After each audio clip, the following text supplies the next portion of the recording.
Écarte-toi, je suis un gâteau pour les cours.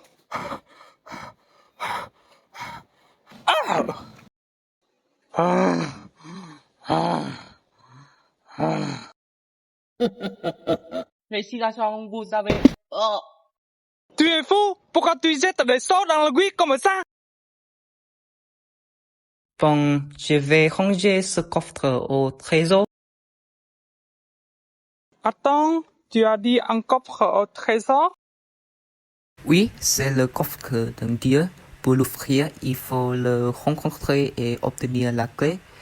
Mais attention, ce dieu s'intéresse beaucoup à l'emploi et aux valeurs pragmatiques de l'après interrogatif. Donc, pour pouvoir lui parler, il faut bien maîtriser ce sujet. Suis-moi.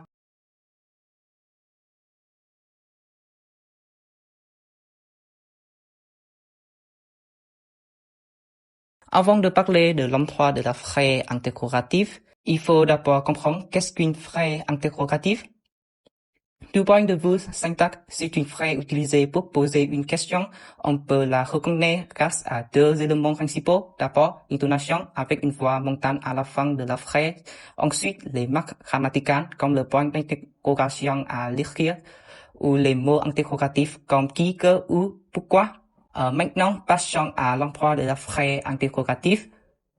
On distingue trois types principaux. D'abord, l'interrogation totale porte sur toute la phrase et la réponse attendue est simplement oui ou non. Elle peut se former de trois manières, par l'intonation, surtout à l'oral, devant cours, avec est-ce que une forme neutre, est-ce que tu vas en cours, ou par l'inversion plus formelle, vas-tu en cours? Ensuite, l'interrogation partielle porte sur un élément de la phrase et elle est introduite par un mot interrogatif, par exemple qui, que, où, quand, pourquoi, comment, combien, quand, concernant la position au début de la phrase dans un registre standard où vas-tu, ou la fin à l'aura tu vas eu. Enfin, l'interrogation indirecte est une subordonnée qui dépend d'un verbe comme savoir, demander, se demander, ignorer, dire. Elle suit quelques règles importantes par l'inversion, par le point de l'interrogation, en cas de l'ordre de sujet plus verbeux.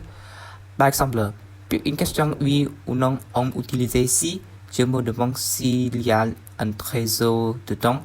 Pour une question partielle, on garde le mot interrogatif, je sais où est la clé.